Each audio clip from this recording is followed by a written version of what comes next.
Alors, bonjour. J'ai un petit test à vous soumettre pour commencer. Je vous montre 3 rectangles. Puis comme vous êtes beaucoup, on va avoir un bel échantillon pour faire un test. Je vais vous demander de voter pour le triangle que vous trouvez le plus beau.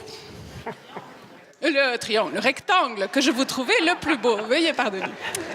Le rectangle que vous trouvez le plus beau. Alors, on va voter à main levée.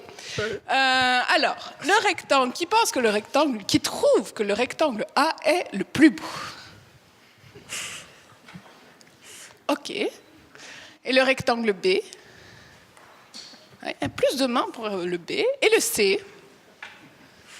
Un peu moins. Alors, dans l'ordre, je dirais que le B a remporté le plus de succès. Ensuite vient le A et ensuite vient le C. Alors, le rectangle B est un rectangle tel que le côté vaut 2/3 de la base.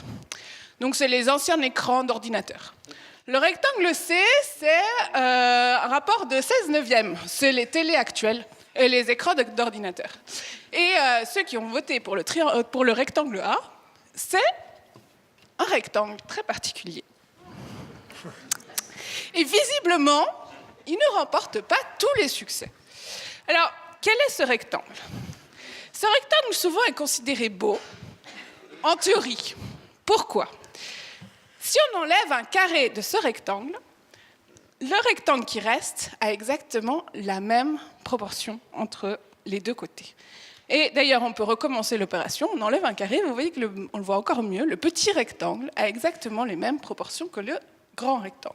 Alors pourquoi on dit qu'il est beau, même si ce n'est pas le cas de cette assemblée, mais je suis très contente de ce résultat.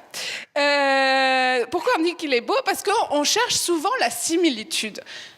Beaucoup de gens trouvent ce chou-fleur très très beau. Pourquoi?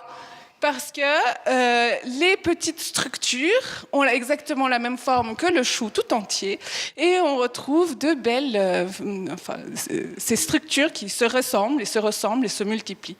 Et on a exactement le même cas de figure sur ce rectangle qui, vous l'avez reconnu, est un rectangle d'or. C'est-à-dire que ces côtés, donc la base vaut 1 plus le nombre d'or et le côté vaut le nombre d'or. Oui, mais alors qu'est-ce que c'est ce nombre d'or? Alors, il s'appelle nombre d'or, section d'or, proportion divine, et Euclide et Luca Pacioli lui-même l'appelle plutôt une proportion en extrême et moyenne raison. Pourquoi en extrême et moyenne raison? Parce que c'est une proportion d'un segment. En fait, c'est un segment que l'on veut découper de telle sorte que le produit des extrêmes, c'est-à-dire le plus petit et le plus grand, A fois C, est égal à B au carré. Je répète, mieux vaut l'expliquer 2 fois. Si je construis un rectangle de côté C, c'est-à-dire tout mon segment, et de petit côté A fois C, et ben je veux un carré de côté B, qui a exactement la même aire. Donc B carré est égal à A fois C. D'accord? On peut aussi dire que le petit A est à B, comme B est égal à C. Voici le nombre d'or. C'est ainsi qu'on le définit. C'est ainsi qu'Euclide le définissait. Donc comme je vous l'ai dit, B carré c'est égal à A fois C. C'est le seul parti un peu d'équation mathématique, je vous le promets.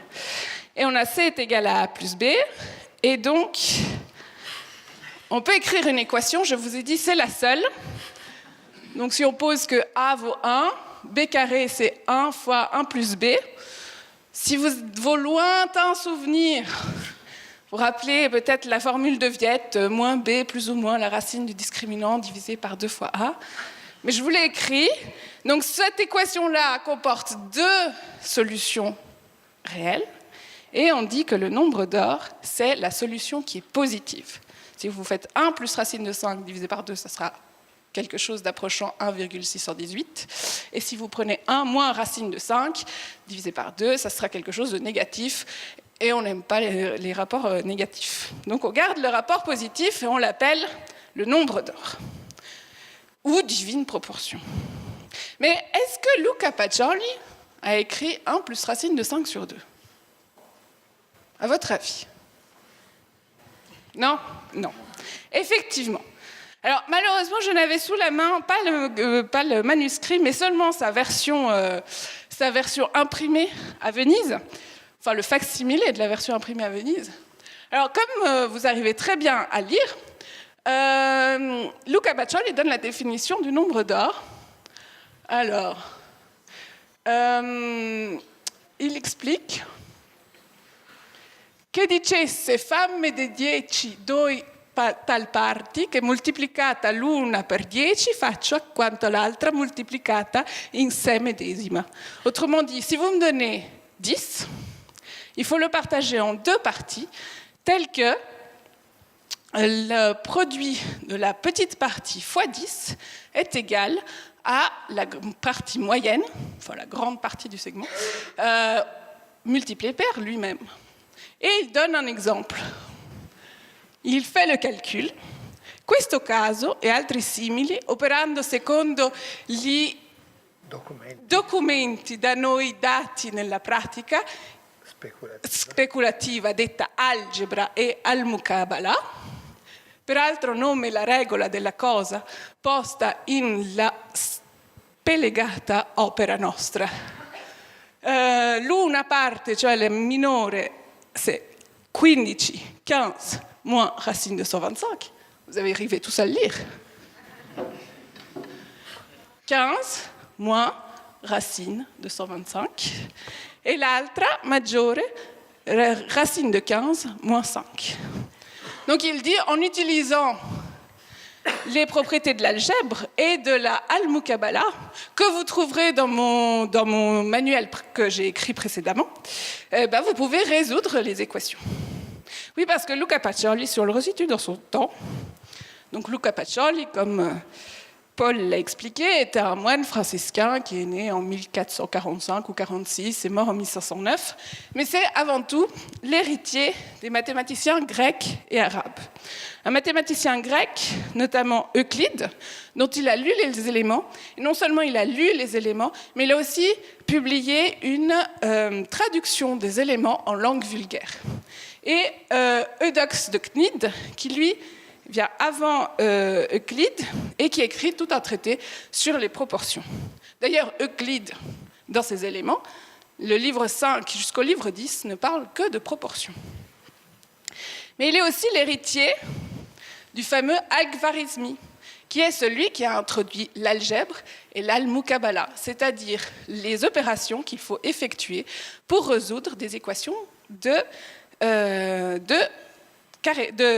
second ordre, c'est-à-dire en x carré, pour parler en langage moderne. Il est aussi l'héritier de Leonardo da Pisa, dit Fibonacci, qu'il a bien sûr lu. Et Luca Pacioli a écrit, comme l'a dit Paul, la Summa de Aritmetica, Geometria, Proporzioni e Proporzionalità, qui était en fait tout ce qu'on connaissait à son époque des mathématiques. Donc toute la géométrie d'Euclide, toutes les proportions d'Euclide et tout l'algèbre de Al-Khwarizmi. Et il l'a écrit en langue vulgaire, ça aussi, en italien, pour que le plus grand nombre puisse lire. Tellement que Jérôme Cardan et Tartaglia, qui sont venus un peu après, et qui sont très connus pour leur résolution d'équations, ils se disputaient sans arrêt parce qu'ils faisaient des concours de qui arrivait à résoudre les équations les plus rapidement possible. Jérôme Cardan a dit « Tout ce que je sais en maths, et même le fait même que je sois mathématicien, je le dois à Luca Pacioli et à sa Summa ». Bon, ce n'est pas tant la Summa qui nous intéresse aujourd'hui, mais c'est la divine proportion. Alors, comme je vous le dis, Luca Pacioli était l'héritier des mathématiciens grecs, et Euclide, et Pythagore. Et Pythagore a défini 3 proportions entre les nombres. La proportion arithmétique, qui dit le premier terme dépasse le second de la même quantité que celui-ci dépasse le troisième. Donc si vous avez 3 nombres, par exemple 6, 9, 12, ils sont en proportion arithmétique parce que 12 moins 9 est égal à 9 moins 6. Ça fait 3. Ça a l'air de marcher. Alors, proportion géométrique. Donc, le premier terme est au second, ce que le second est au troisième. Donc, A sur B est égal à B sur C. Donc, si vous prenez 6, 12 et 24, vous voyez bien que 6 sur 12 est égal à 12 sur 24. D'ailleurs, petit aparté, si vous faites le produit en croix B carré est égal à A fois C, vous vous rendez compte que c'est exactement la première partie que la définition du nombre d'or. Donc si en plus on impose que A plus B est égal à C, on retrouve la définition du nombre d'or. En fait, le nombre d'or, la proportion d'or, n'est autre qu'une proportion géométrique très particulière. Et enfin, la proportion harmonique, qui est un peu plus complexe. Alors le moyen terme, donc B, est tel que sa différence au grand, C moins B, est à sa différence avec le petit, B moins A, dans le même rapport que le grand au petit, C sur A.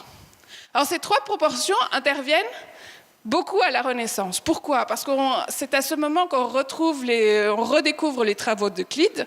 On retrouve aussi les travaux de Vitruve, architecte romain du temps d'Auguste. Et donc, c'est un moment où on essaye de tout quantifier à l'aide du nombre. Je suis sûre que vous avez déjà vu ça. Je crois qu'on le doit à Léonard de Vinci. Là, il ne devrait pas y avoir trop de doutes. C'est le fameux homme de Vitruve. L'homme Vitruve, donc l'architecte romain du temps d'Auguste, a écrit tout un traité sur l'architecture et on l'a redécouvert juste avant que Pacioli écrive sa Divine Proportion. Et la volonté de Vitruve, qui a été illustrée par Léonard de Vinci, c'était d'essayer de quantifier le corps humain idéal en termes de proportion. Alors, ici, il y a tout un texte de Léonard de Vinci, de la main de Léonard de Vinci, qu'il a recopié de l'architecture de Vitruve, et où il explique quelle est la proportion entre le visage, le corps, etc. Toutes des proportions de nombre entier. On retrouve aussi les proportions dans l'architecture de la Renaissance. Là, par exemple, on a la Villa Rotonda de Palladio. Et là, vous voyez, par exemple, les cercles qui s'inscrivent, les carrés qui s'inscrivent dans la construction sont en proportion harmonique. Donc, on essaye de structurer l'architecture à l'aide de toutes les proportions, les trois proportions de Pythagore. Et un autre endroit où on retrouve les proportions, à la Renaissance, voire avant, c'est dans la musique. Parce que la proportion harmonique porte bien son nom. La proportion harmonique n'est autre que la proportion que l'on retrouve entre les différents intervalles. Donc, si vous donnez trois nombres, ça permet de définir des longueurs de cordes qui vont vous donner, à partir d'une note de base, l'octave, la quinte et la quarte, qui sont les trois accords fondamentaux pour toute la musique de la Renaissance. Mais alors pourquoi divine? Après tout, ça reste des nombres.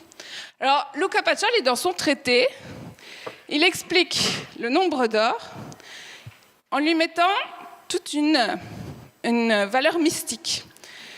Alors là, vous avez pourquoi c'est la divine proportion.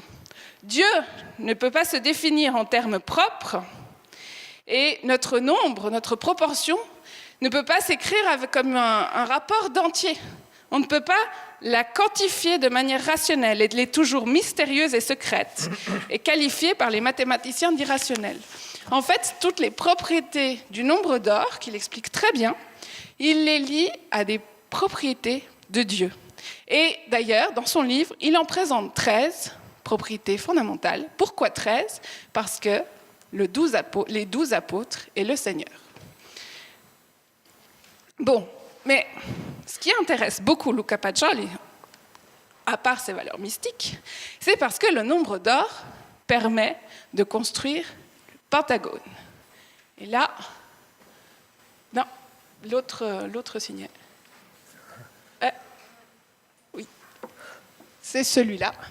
Vous reconnaissez ici le Pentagone. Voilà. Donc vous avez le Pentagone. Pourquoi il y a le nombre d'or dans le Pentagone? Parce que si vous prenez deux de ces diagonales, 1 et 2, Eh bien, elle se coupe exactement avec un rapport qui est notre nombre d'or. Et la grande partie, c'est exactement le côté du pentagone. Et c'est en construisant cette proportion d'or sur le segment que l'on peut construire le pentagone. Et avec le pentagone, on construit le dodécaèdre. Là, je vous l'ai en photo, mais vous allez pouvoir le voir et l'admirer dans le manuscrit en vrai. Et là, je dois vous avouer que je suis un peu émue de le voir en vrai, parce que ça fait 2 semaines que je travaille sur les facsimilés, et de le voir en vrai, c'est quand même très, très émouvant. Alors pourquoi Luca Pacioli s'intéressait au dodécaèdre ? De nouveau, pour des raisons mystiques. Platon voyait en les 5 solides réguliers les 4 éléments, la terre, le feu, l'air et l'eau, et l'univers. Et le dodécaèdre était l'univers. Et donc, ce qui lui importait beaucoup, c'était essayer de construire de manière la plus précise possible ce dodécaèdre. Et nous en avons une magnifique illustration ici. Et voilà.